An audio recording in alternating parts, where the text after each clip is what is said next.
All right, guys. Sorry about that. We're back here. We got sound. We're just, running a little bit late today, having some technical difficulties. My hair is wet. I just got out of the ocean. And we are talking about this Kings horrible loss to the Boston Celtics. Welcome back to Royal Rebounds TV, a Sacramento Kings YouTube channel for fans by fans. Yeah, if you watched the game today, sorry, we feel your pain. We're drinking. We'll talk about it. We'll be right back with your Nightcap.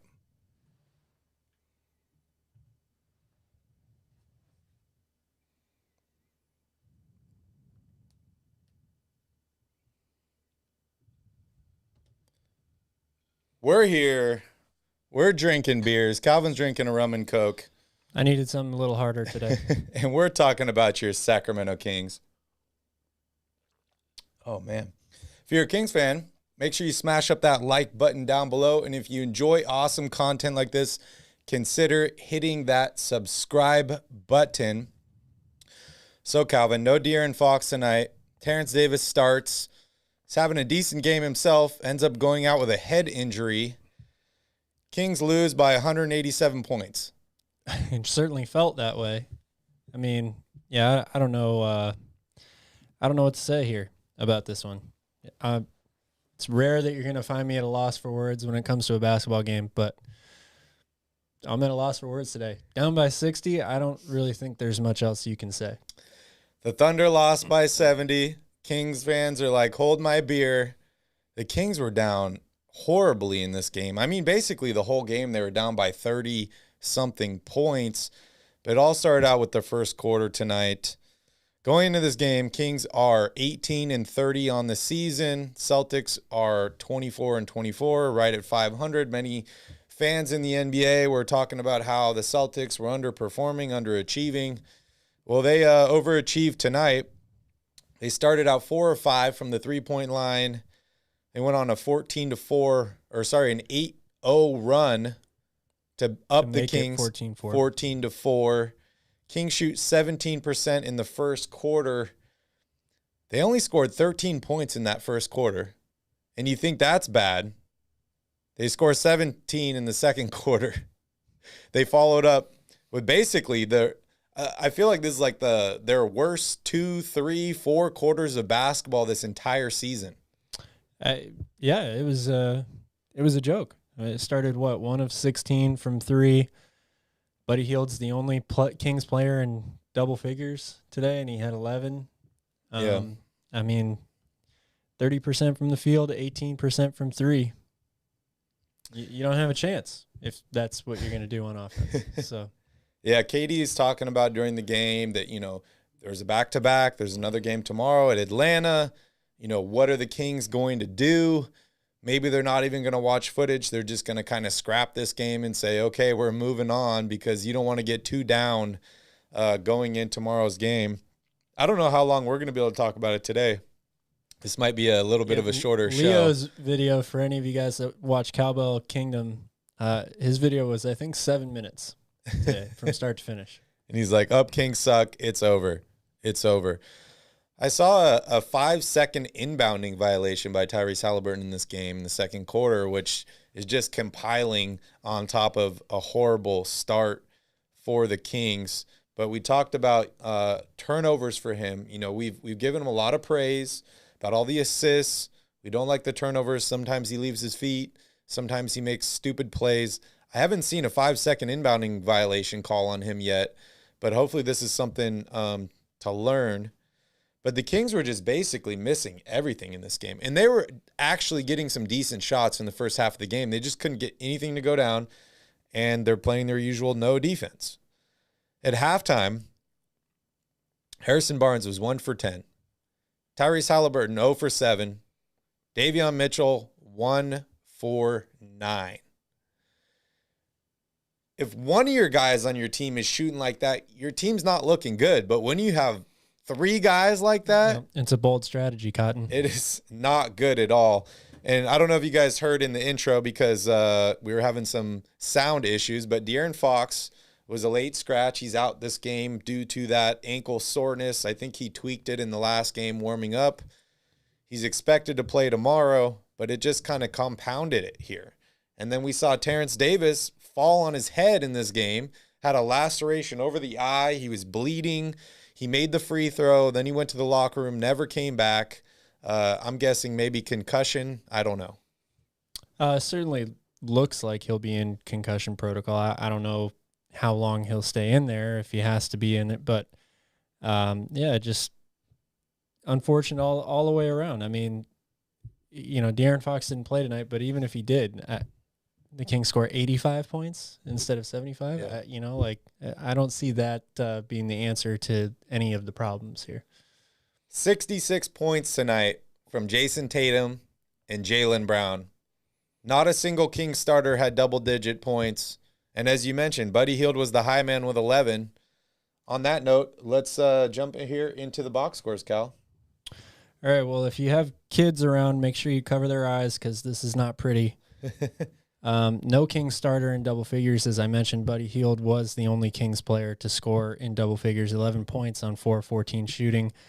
Yeah, I mean, just look at – I don't like plus or minus as a stat, but seeing wild. minus 40 next to somebody's name is pretty eye-opening. It's wild. It's incredible. And then you have two other guys with minus 29s and a minus 34 in the starting lineup as well. 7 apiece for backcourt, Davis and Haliburton. 9 for Rashawn Holmes to go along with 9 rebounds. I mean, that's your best Kings performance right there, 9 and 9. Keita had 6 points in 8 minutes to go along with 2 blocks.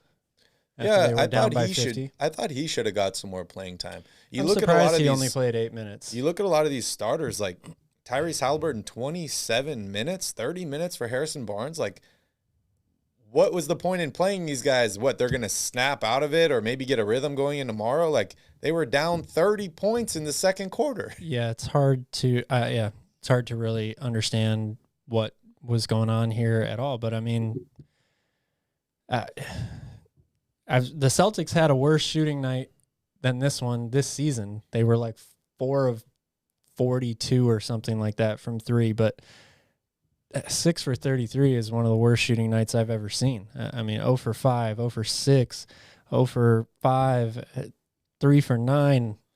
You're just not going to win games if you can't make a shot. At halftime, the Kings were shooting 20% from the field and 5% from three-point range. It's pretty incredible. 5%. Pretty incredible. I mean, we're usually talking about the fact that the Kings can't stop anyone, and that's the reason that they lose ridiculous games. But, if you can't even put up 80 points, this team is not good enough to beat anybody if they're only going to score 75. Yeah, I mean, you try and look at reasons why they lost, what happened here. And honestly, there's not many things I could come up with. They just didn't play well in this game. They didn't make shots. They didn't play defense. They weren't ready for this game. No, they weren't there from the beginning. We're not ready. The Kings, because of how bad they are defensively, if they're going to come out and start the game shooting as poorly as they did today, it's over. Within the first 5 minutes, it literally is over because they're not going to be competitive enough defensively to give themselves even a chance in the second half.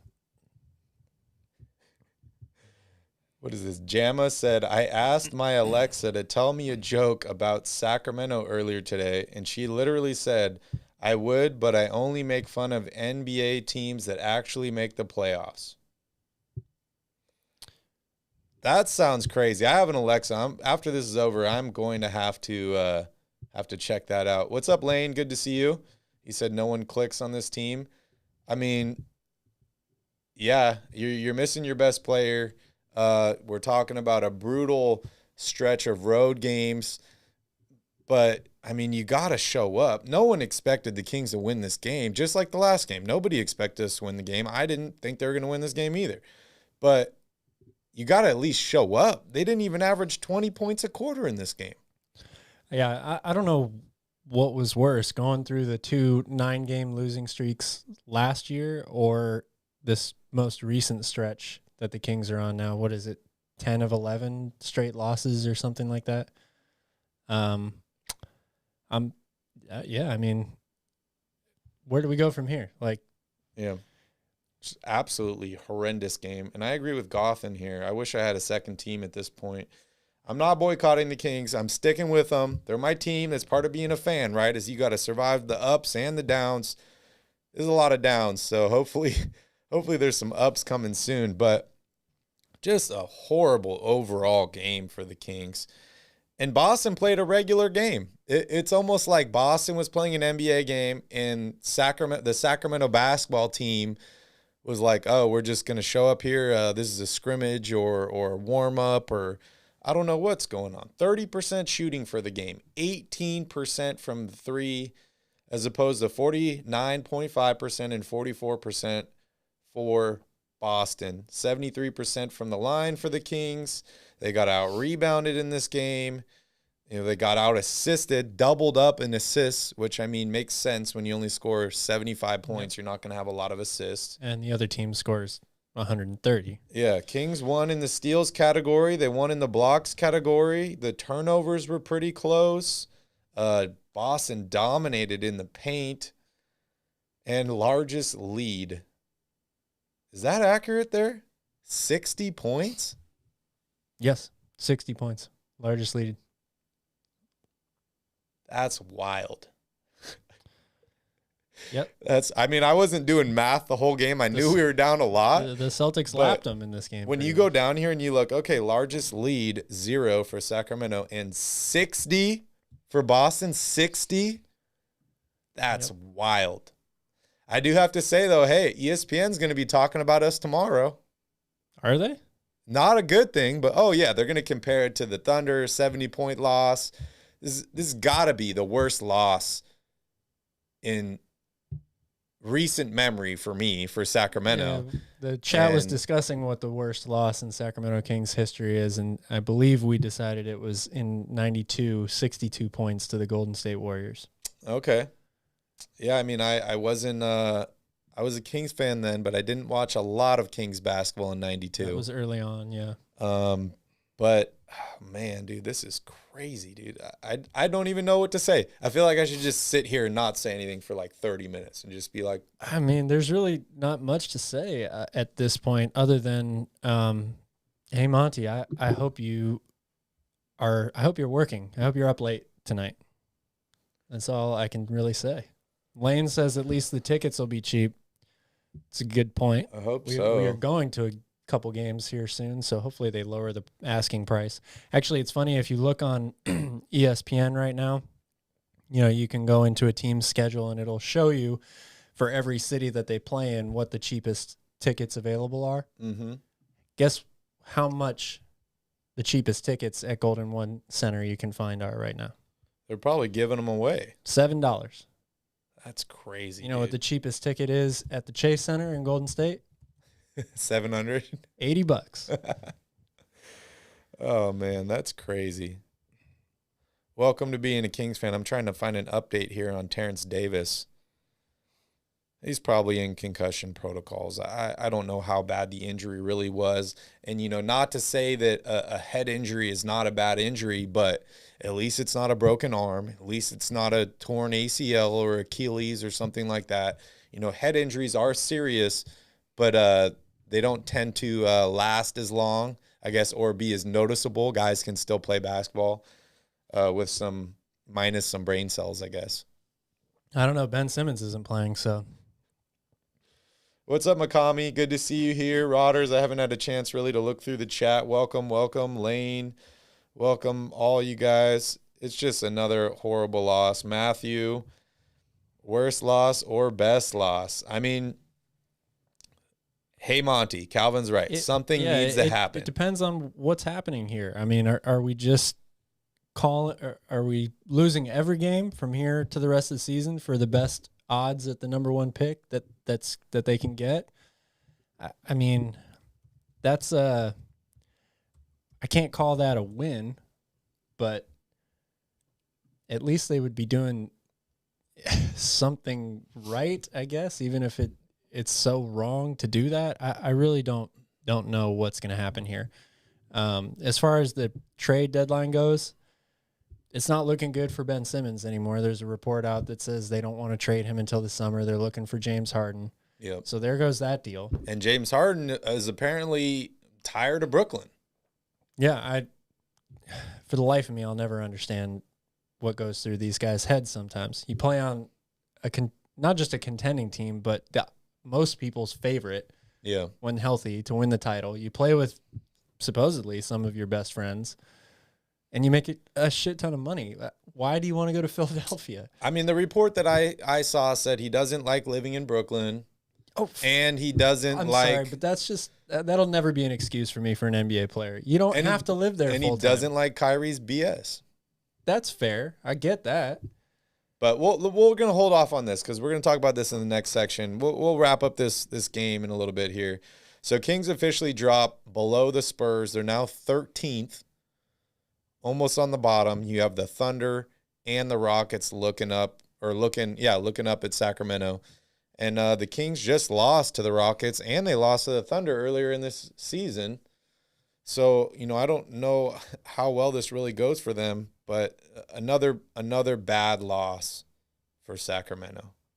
There's officially 5 teams with less wins than the Kings, and it's not by much. Yeah, they might be better with replacement players at this point. I mean, that SNL skit, as crazy as it was and as funny as it was, it might be a little bit true at this point. You want to talk about your keys to the game? I had one key. It was get stops. And what should have been score points also. And what did they not do? They didn't do anything. They didn't score points. They didn't get stops. They didn't do anything. There was no key to this game. There's no strategic breakdown. They didn't, lose this game in any one particular area. They lost this game when they got off the plane. Yeah, and I mean, they've been on the road here. They came from Milwaukee, but they had a pretty good layover. They had 2 full days off and today, and then they just laid an egg.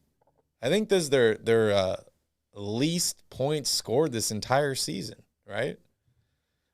I know they were talking about I think it's got to be least points scored in a quarter in the first quarter in this game. At halftime, they were talking about least points scored at half in a game this year. And then, end of the game, least points in a game this season, 75. That's just crazy thing. You can't even score or average 20 points a quarter. 6 for 33 from 3. Yeah, it's not good at all. That's not good at all. McCollum says no communication. I mean, you got to make shots. Communication has nothing to do with shot making. That's true. How many good shots did they make in this game or take in this game? Anybody who's played at any level, professional or not, in a game where you just got your absolute ass handed to you, guys don't talk. I mean, when you're down 30 or 40 or more or something like that, what are you going to talk? What do you just want to get off the court? There's nothing to say at that point. There really is nothing to say. They're probably doing the same thing as us right now, drinking beers and probably. I mean, you can call screen or whatever. You can say switch. You can say I got Tatum. He's probably gonna hit another shot in my face. Another 3. Oh man, Alexa Lakers joke is funny too. I'm gonna have to check that out. It's been a lot of low points this season for the Kings. Yeah, Jeff, there has been a ton of low points. But you know what they say, there's only you can only go up from here, right?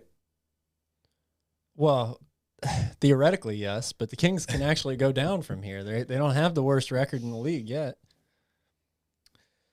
Yeah, I agree. He should have got a lot more playing time tonight. We talked about that, Keita. Only 8 minutes is crazy. They were talking about him during the game, how he was best defensive player in his conference. Same with Davion Mitchell. Kings added 2 guys. Keita's just starting to get on the court now and get some playing time. But I really like what I've seen from him. 3 of 4 from him tonight. Like you said, 6 points in 8 minutes. I like what I'm seeing from Davion. Obviously didn't like the shooting percentage for him tonight, 0 for 5 from 3-point range and 3 of 15 from the field. But I guess I'm just trying to look for some positives here. There's not really any positives, but I think that Keita should definitely get some more playing time moving forward. There was moments in this game, though, where I saw him with the ball at the three-point line, and they left him wide open. And I'm like, shoot the shot. Just shoot it. I wanted to see that shot so bad. I don't know how good of a three-point shooter he is. I mean, I've seen him make them before, but he doesn't take a lot of them. I wouldn't rely on it. When you're down 30-something points and they're leaving you open at the three-point line, like, take the shot. I mean, I don't think anybody would have been upset today, down 40 or 60. whatever, if he pulls the trigger on a three. But I mean, at the same time, you're trying to crack the lineup. You're trying to get more than 8 minutes in a blowout. Yeah, might not be smart to take a three in those 8 minutes that you have on the court. Yeah. Gotham says, what did LeBron do after leading the Lakers to the playoffs? Win a title? I don't know where you're going for this. Oh, turned off his Xbox. That's funny. But yeah, they suck, man. The Kings officially suck. You ready to move on? Yeah, please. Final score, Put me out of my misery. 128-75. Kings lose. They were down by 60 in this game. No De'Aaron Fox. Kings suck. We're moving on.